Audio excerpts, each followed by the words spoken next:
Okay, what's up, party people? Just kidding. No, party people. Let's roll with that. Yeah, you're okay? Yeah. Okay. Nice. Okay, so, my name's John. And I'm Wes. And we are back with another episode. So this is Music with Matt. So we are here to just explore and extrapolate all of those lovely things that go into the consumption and appreciation and creation of music. Yeah, that's right. We're super excited to get behind the mic again and talk some more about music. Again, just want to throw it out to anybody listening. Please connect with us through any of the available platforms. We'd love to hear from you, love to hear your takes, love to hear your perspectives, and hopefully we can include them in the show. That's right, yeah. Yeah, so,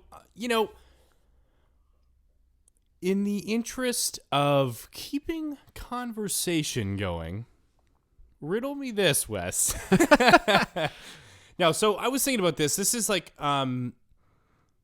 so I was in a store recently, and I heard Led Zeppelin playing. Right. Like, I think it was Whole Lotta Love or something like that. I don't actually remember. I just know it was Led Zeppelin. And it just made me think, I haven't gone out of my way to listen to this band, and I can't tell you how long, and yet the music that I was hearing was just so embedded in my brain that it kind of made me laugh, where I was just thought, just the idea that this is something I haven't sought out for such a long time, and yet it just has this permanent home in my memory, you know? Yeah. So, I mean, that's a little bit of a different thing about, how your mind works and retains information and things like that. But it kind of got me thinking about this idea of just, what music is out there that you kind of don't need to listen to or don't want to listen to anymore. And then also it kind of got me thinking, well, what's the new stuff that I want to listen to? What's the, is there any territory or genre within music that I haven't explored yet? Well, that's fascinating from two perspectives, because and maybe let's jump on the former first. Yeah. What music are we kind of tired of? But in an effort to leave a little tidbit for later, music as it kind of evolves throughout time, just is becoming more and more homogenous, right? Okay. The intersections and the crossplay between genres and the mashups and kind of what's transpiring, at least at the pop level, it's pretty interesting in a way that it's sort of just taking in all this stuff that people like in various subgenres or whatever, and just regurgitating it into like anyways. Well, also even like, what is pop music? Because in as much as, popular, so in as much of it's a descriptive term, it's also kind of like very open to interpretation, kind of. I think to the point that you were saying, right? It's just like there's just a variety of different things that kind of fall within this category. There's formulaic pop music, and then there's pop music. I definitely like to make the difference between those two terms, because, for example, somebody like Billie Eilish is pop music, right? But it is not formulaic, right? If you listen to some Billie Eilish tracks, like the way those are crafted, and there's this very dark, ominous, lo-fi. She's not really like belting it out like a traditional, like, say, Adele or sure, a Taylor Swift would, right? So there's this very nuanced sort of characteristics of that, but it's it's definitely pop music. Yeah. You would also hear that in a store as you're shopping to get your like groceries or something like that. But to flip back a page and go to the former, what music can't you stand? I mean, you bring up Led Zeppelin. Right. Is that, and that's just more from like a playing perspective, more from like an auditory, like hearing perspective, more from like a nostalgic, music has this interesting way of attaching itself to memories, right? Like for me, at least, there's several songs and artists and albums that I can't listen to because they're just like strange and hurtful memories attached to like just what that sound is, right? And then there's like, bands like Savage Garden, who I just like, oh my goodness, like what are we doing? Like, so there's like two different kinds of music that you can't listen to anymore. So like, where does Led Zeppelin fall on that scale for you? Right, because it is sort of that idea, like you said, of I have many positive memories from when I was younger, and this makes me think too. I'm like, it's almost first worth defining. What does this band represent for you? I'm terrible at rhetorical questions, by the way, if you haven't noticed at this point. But so, and there are many levels to this as well. So there's a variety of ways to kind of unpack it. So, I earlier I alluded to this fact that like it's embedded in my memory. So right away, it is almost like a reflexive action. Like, I've been driving a car since I was 16. So it's like, I don't really necessarily need to think about the operation of the vehicle because it's just so embedded. It's so carved into my neural pathways that I don't have to. And somehow, oddly enough, the music of Led Zeppelin, specifically the first, 5 albums, it's there, right? And there's all these positive associations. Like, it makes me think about when I was younger, and especially, I started playing guitar around the age of 10. So naturally, just playing guitar and listening to rock music and stuff like that. Obviously, Led Zeppelin's a part of that, right? And some of the riffs that you're learning and things like that. So when I say I can't really listen to Led Zeppelin anymore, first and foremost, I think it's because so much of my earlier life, there was a place carved out in my life experiences and in my brain for Led Zeppelin. So fast forward to today, it's like I don't need to listen to that stuff anymore. It already has a home. It already lives in my brain. So there's that. I think there's also then this inevitability of as you grow older, and for myself being a musician as well, you want to learn more. You want to do things you haven't done before. So it's like, I'm not going to go back. If I'm playing guitar, I'm not going to go back and play that Whole Lotta Love riff again because I did that when I was learning how to play guitar. I did that a million times when I was jamming with friends or whatever. It's like, it's already done. There's this part of me that has this yearning for new music. So that's also like a cool thing about that being the counterpoint to this sort of topic at hand is this pursuit of new music. But then there's also just this this idea, maybe we only dip our toe into this part, but even just this notion of like, I'm sorry to say this, but the word appropriation comes to mind. Led Zeppelin, they're like 4 British dudes that basically almost to the T play like, blues music from artists who were black, who didn't really get the notoriety that Led Zeppelin got. So, or the financial repercussions of that notoriety. Exactly. So, I must confess, I don't know the exact definition of what appropriation might be, but I feel like if you pointed to Led Zeppelin, it would be a pretty good example. So that's also another thing where it has this like social kind of context around it as well, where I'm like, I don't know if I can listen to this stuff anymore. Yeah, I mean, that's an interesting conversation in itself. Like, there's this whole space of, young people learning music, and where do they go, right? Like, I really like what you said there, where, when you first started playing guitar, it's like, yeah, Led Zeppelin's a good band to learn because, say what you will about Jimmy Page, his personal life, the appropriation piece, all of it. He's a technically good guitar player. Yeah. He's good at what he does. And so learning how to play some of the riffs and things that he does, like there's value to that, right? For sure, yeah.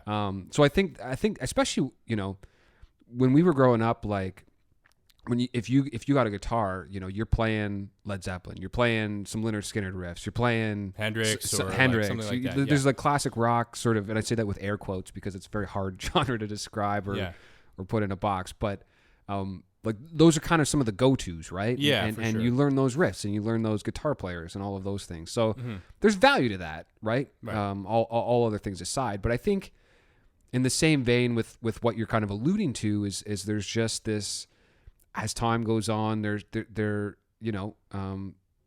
are fluid, things change, yeah, right? Exactly. And once upon a time, Led Zeppelin for sure was regarded as probably the best, if not one of the best rock and roll bands in the world, right? And nowadays, like, the music market is saturated, which is a great thing, I think. There's lots more people making music than there was back in the 60s and 70s, and that's awesome, right? So there's lots of great guitar players playing all kinds of stuff, and that's awesome. So I think there's just this interesting duality that exists. I mean, there's still some Led Zeppelin songs that I like to go back to once in a while. I'm not going to lie. What's one? Bring Give it me on. one. Bring it on home. Oh yeah, Grad is a great song. The guitar riff in that is just like, Yeah. you can't just not bang your head to it. Yeah. I mean, it's just undeniable. Yeah. And also because John Bonham playing on the drums too, who's just cited very, very consistently, whether it's rock or metal or whatever. I just feel like people are always like, well, it starts with Bonham. You know. Well, I must confess, I do have a soft spot for Led Zeppelin, not for Jimmy Page or Roger Plant, who I think they're both good at what they do. Right. Roger Plant? Robert Plant, sorry. I always get him confused with Roger Daughtry, the singer of The Who. Oh, The Who, yeah. Anyways, all those British rock and roll guys. Roger Plant's like the twin that you never heard about. It's just off. Yeah. Well, of course there's Roger. Yeah. Anyway, sorry. There's a Robert.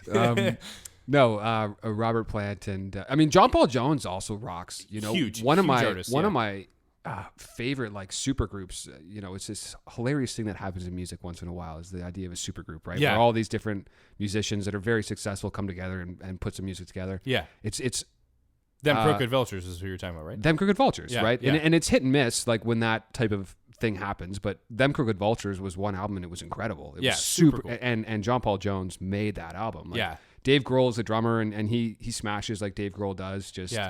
Just banana energy, and then Josh Homme kind of is Josh Homme on it, but the rhythm section is just driven on that whole album by John Paul Jones, and it's incredible, right? And then of course John Bonham, like that for me, Led Zeppelin is John Bonham. The rhythm sections to those songs it's just ridiculous. Yeah. Right, and not only that, but the production value. Yeah. And again, I say this as more of an audio guy with sort of more back house experience as opposed to kind of being on stage and sort of crafting all that. The production value, especially to those drums, man. Those drums are incredible on some Led Zeppelin songs. And I was going to say, too, also, like, I think that it reiterates this point where, you can have an amazing microphone capturing the sound, but if the artist isn't good, it's still going to kind of come through as garbage. It may sound good, but it's like, this garbage sounds really good, whereas like John Bonham was just such a phenomenal player. It's the mixing of those two things, the production and the playing, right? Well, you're right with that, but also, like the other day we were talking about this song Runaway by Kanye West, right? And the song starts with literally one piano note, just like repeated. There's no technical proficiency in that, but it's incredibly powerful, especially when the bass and the beat drop. Yeah. Right? Like, and that's just a banger of a track. Right. And again, it's not incredibly technically proficient from a musical perspective. Right. He just runs down a little scale there. Right. On the piano. And it sounds great. And then the beat, it does sound great. And then the beat and the bass kind of drive the whole song, obviously with the vocal delivery and the lyrical content. But to the earlier point, I get what you're saying about Led Zeppelin because they are very overplayed. You walk through any kind of mall in North America. I would be surprised if you were in a mall for a 30-minute time span that you did not hear one Led Zeppelin song. Yeah. So there's that. But also I think the other thing that exists in music among musicians as well is there's just a lot of saturation with some of those older artists that people are just kind of done with that. Yeah. In a lot of ways, which is valid, right?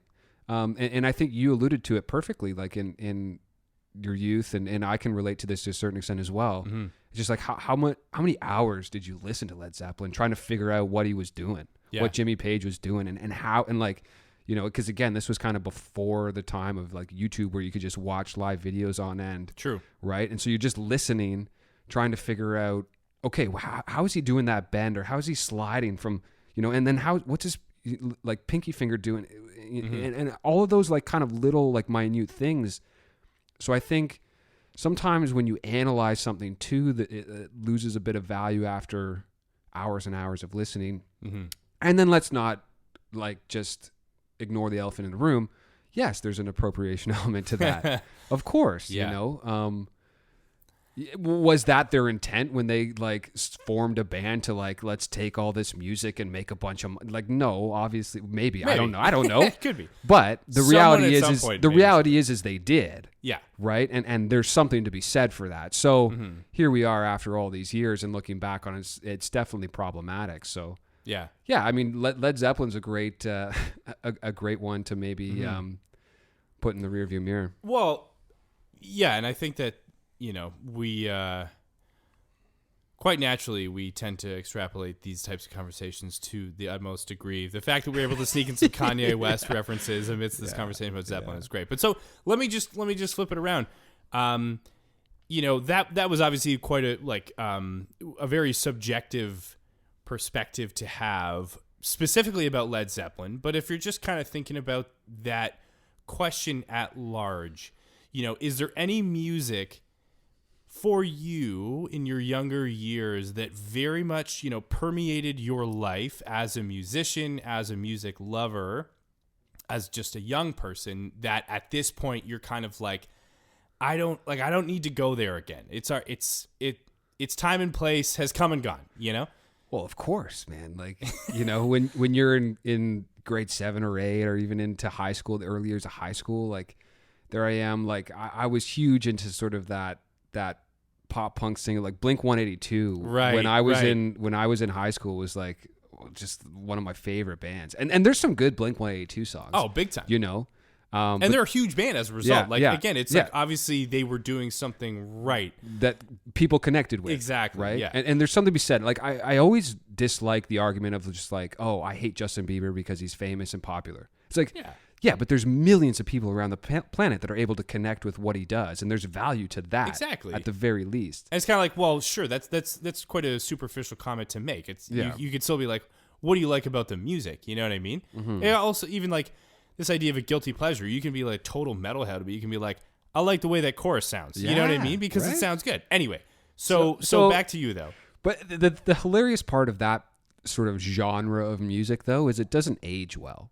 Right. Like, for instance, I just listened to the most recent Blink 182 album, which came out when all those guys are in their late 40s. And it's just like they're still playing the same kind of sound. Mm-hmm. And it doesn't age well for, like, it's such, that type of music is such like a teen angsty, like youth young music. Energy. Yeah.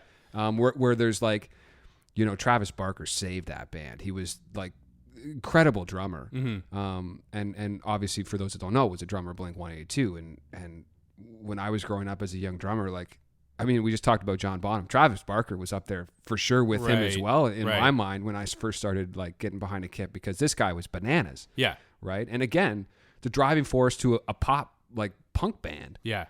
And in terms of speed and energy and stuff that defines that music, that comes, a big part of that comes from the drums. Yeah. So what's the lyrical content like of new Blink 182? Like, are they still? Oh, it's the same. Oh, it is. Okay, yeah. Because I was like, that would be an interesting thing. Yeah. No, it's and the lyrical content of old Blink 182 wasn't very deep or like it was very superficial. And that's fine. That's fine. Right? It's that type of music. It's it's all that you need out of that. But needless to say, like, you asked me what music like I am fine with not playing again or going back to like that. Like I love power chords. There's always a place for power, maybe not. Maybe that's what I'm trying to say through all of this is I guess that's just the inevitable evolution of music playing, when you could realize when I was, 13, 14 years old, I could just have two fingers on the guitar and be like, oh, this sounds cool. Yeah. Put some distortion on it, some reverb, oh yeah. Like in an afternoon, you could be like, I can play the Blink 182 record, like front to back. Exactly. Yeah. And it's great. But now as you kind of get more evolved and not evolved, but just more into different sounds and styles, you're able to kind of be like, oh, okay, that's fun for what that was in my life. Yeah. And now, and not to say that I never listened to that music again. I was driving home the other night, and it just past midnight, and a Blink 182 sound came on, and I was just like, yeah, okay, I can mess around with this on the radio, and it was so there's still time and place, but I would not search that song out. If it comes on, yes, I'll be like, okay. And yeah, that is basically the distinction. And I would say the same thing with Led Zeppelin. That's why I was kind of like, what sort of led me down this, not quite a rabbit hole, but this sort of just general concept was the fact that I was like, I just don't need to seek out this music anymore to listen to. So either I'm going to go grocery shopping and hear a Led Zeppelin song, or I don't care to just pursue it. But at any rate, it's like, if it comes on, I could think, oh, I have some great memories attached to this song. Or like, oh, sure, like, this has this, in terms of me being a guitar player, there is, I remember learning that guitar lick or something like that. But at the same time, I'm like, when I go home, I'm not like, I better go put some Zepp on. Well, and that's just it, right? Like, and not to just completely crap on Led Zeppelin and Blink-182, but that is a reflection of sort of the sound and style and type of music that I think, respectively, we're just kind of ready to move past a bit in terms of seeking it out. Yeah.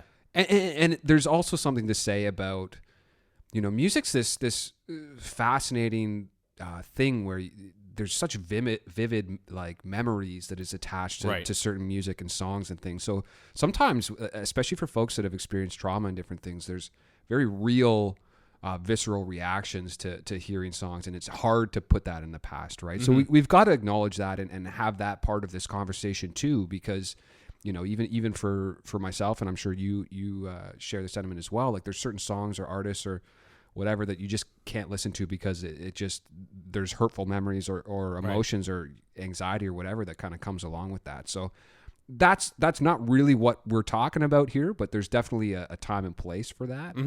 But what we're talking about is more from a musical sort of auditory and playing perspective, I guess. Well, it's funny you should say that, because the thing that brings up really the worst of memories for me is Blink-182. Imagine. Yeah. And maybe that's the note that we'll end on, actually. No. So let's just put a cap on it there. That's funny, actually. Blink-182, it didn't come to mind. That feels like a low-hanging fruit. Same with Led Zeppelin. It's just like, bands that you listen to a lot when you're younger that at this point you're like, I don't really need to listen to that anymore. But I appreciate the conversation, and it is always funny to have these moments, especially when you reflect back on, you think about when you're younger, like you probably woke up listening to Blink-182, you went to school, you listened to it with your friends, like during, your lunch break or whatever, and then you went home, you listened to it again, you went to bed. You probably had a dream about a Blink-182 song, rinse and repeat the next day. It was like the same thing for Zeppelin and stuff like that. So it is funny that for something that was so important and ultimately so fundamental for that time, that these days you kind of almost laugh at it and go like, I don't need to go there anymore. Yeah, there was definitely that. I mean, I was a weird music kid, so I had all kinds of weird musical tastes that none of my friends were into. They thought was super lame, but that's just part of it as well. So, but Blink-182 was the thing that everybody was into, that you could it was easily accessible, right? So they're like, hey, this kid West, maybe he's all right after all. He was talking about Bob Dylan and Maestro Fresh West, and whatever. But at least he likes Blink-182. Anyway, nice. Well, appreciate the conversation as always, and we'll delve into some more in the next upcoming episodes. Yeah, I think next time let's take a look at what music are you into these days? Yeah, and stuff that you want to delve into. Yeah, that sounds great. Anyway, thanks very much, everyone, for listening. Appreciate it very much. And as Wes said off the top, if you have any ideas that come to mind or you want to hear us jabber on about something that, lands with you, let us know. We appreciate any and all feedback. All right, take it easy.